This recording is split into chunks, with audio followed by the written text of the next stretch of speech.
Good morning from the Igloo Roofing Weather Center here on a very igloo-ish, Thursday morning. There we go. 29 degrees outside and clear skies. That's what happens when you get clear skies and when the wind zeroes out like that and you have dry air in place. It cools off quickly, and we certainly did that last night. In fact, we're about, I think it's about 6 hours we've been at or below freezing, so this is a moderate freeze. I think we hit 27. I know we hit 27 at the airport, 26 at Essler, but we might have actually dropped a degree further. Sometimes in between the observations, we drop a bit. So it's cold.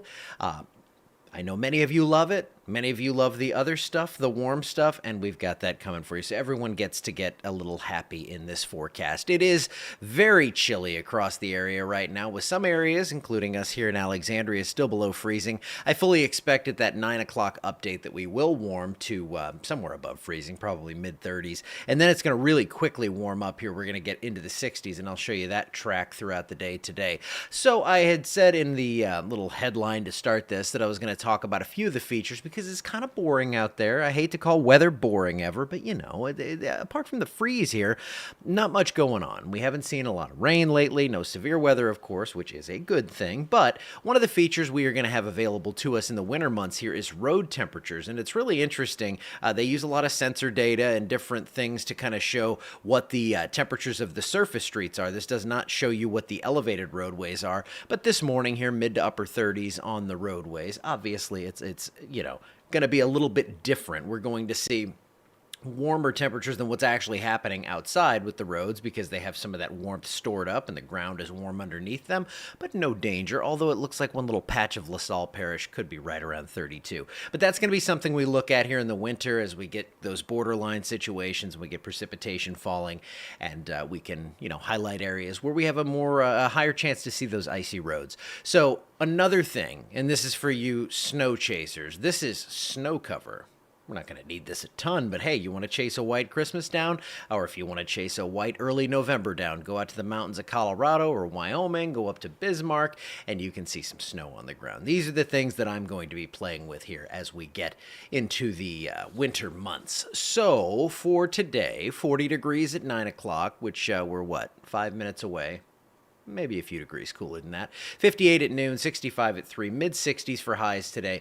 We are starting that trend upwards, so for you cool weather fans, we've got a little more for you, but the warmth is going to win out here over the next few days.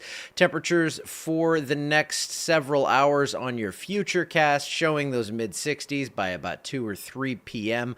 It's going to feel great outside today. It was a little cool for some yesterday. Going to be lovely out there today and continue to warm up in the coming days. Tonight we stay above freezing, but it's going to be chilly once again with mid to upper 30s and some low 40s out there, so about 36, 37 to 42 degrees as we start to see that wind pick back up from the south and warmer air come in. So futurecast, now this is going to be pretty boring, although we see the low clouds come into the southeast, higher level moisture coming in from the southwest. We see maybe a few clouds, but it's mostly clear here for the next few days, and your 7-day forecast certainly does show that it is going to warm up. It's going to stay dry. This is what we've been getting used to. I think we see some increasing clouds for Sunday and Monday with highs in the lower 80s. The clouds will keep a little bit of a lid on the temperatures. Rain chances are very low through the middle of next week, but there's hope after that. I don't like to overstate these things because I've been burnt on it before, but there's hope. There's something that looks like it might rain on us, perhaps by the following weekend, maybe the end of next week. So let's just keep that in our back pocket. And one other thing I do want to show you is the November outlook. Since we are now into the second day of November, look at this. This is the 30-day. This is for the entire month. We are actually in an above normal precipitation forecast area. Most of the country near to above normal, except for up in the Great Lakes. But locally here where we so desperately need it, it looks like this pattern is going to start to kind of change into that El Nino realm, and we will hopefully, probably in about 8-9 days, see that pattern shift and get that rainfall to start falling on our heads. All right, I think that's all we have for today. And what I do here at the end of this, when I kind of go to click stop here, is I just sit here silently for a few seconds because it's something weird with the delay on this, and if I cut it off right away, it cuts off what I say. So I'm just going to awkwardly stare at you here for the next 5 seconds.